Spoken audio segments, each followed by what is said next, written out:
A major trade deal could be signed in a matter of days, creating the world's largest free trade area. It's the EU-Mercosur pact involving the European bloc and 5 South American countries. That's Argentina, Brazil, Bolivia, Paraguay, and Uruguay. But they still have to win over some of the strongest farm lobbies opposed to the deal. William Denselow filed this report for CNA from Brussels. 2025 saw a list of trade wins for the European Union, but the biggest one of all is at hand. The EU-Mercosur pact, in the works for over 2 decades, is now on the brink of being signed and sealed. It's projected to add $90 billion to the EU's GDP by 2040, with the removal of most trade barriers. But many farmers here fear an influx of imports, with lower standards, unfair competition and environmental risks. They want us to respect some deals and some standards, but they import things without following the same rules. So it's very dangerous because it will cause dumping effects on our produce and our goods and our quality. Elizabeth Hidien with the Council of European Young Farmers says the deal would put EU growers at a competitive disadvantage. And the Mercosur countries, they produce in a different way than we are allowed to do in Europe. So here they increase what the farmers need to do, and then we're going to import meat that are less environmental friendly, that are not as good as, they don't follow the same rules as we are doing, and then of course it's not really fair. Germany, Spain and Nordic countries are among EU states pushing for the deal to boost industry and diversify trade.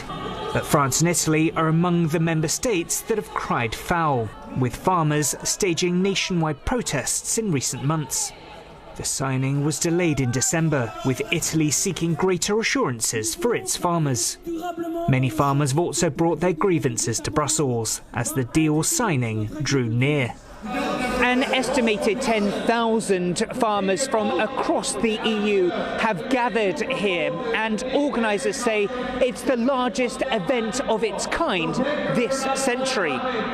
But European leaders in favour of new trade deals say the potential benefits outweigh the concerns aired by those here. The EU is already Mercosur's second biggest trading partner for goods, with exports exceeding $65 billion in 2024. If this deal is signed, it would create the world's biggest free trade area. European Commission spokesperson Olaf Gill calls it a win-win.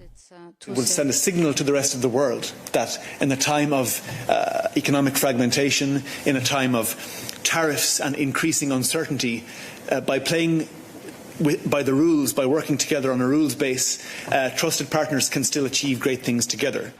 For Europe's exporting industries like the automobile, wine and spirits sector, the Mercosur agreement is some cause for celebration.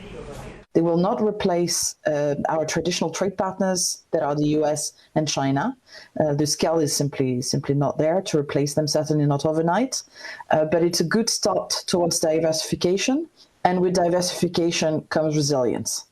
The fear is that benefits won't go both ways, with imports of goods like beef and poultry from South America harder for farmers here to swallow. EU officials say European farmers would be protected from unfair competition. For the deal to go through, it needs the support of 15 of the bloc's 27 members, amounting to 65% of the EU's total population.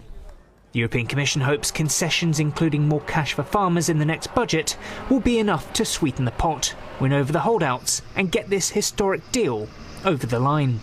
For CNA, I'm William Denselow in Brussels.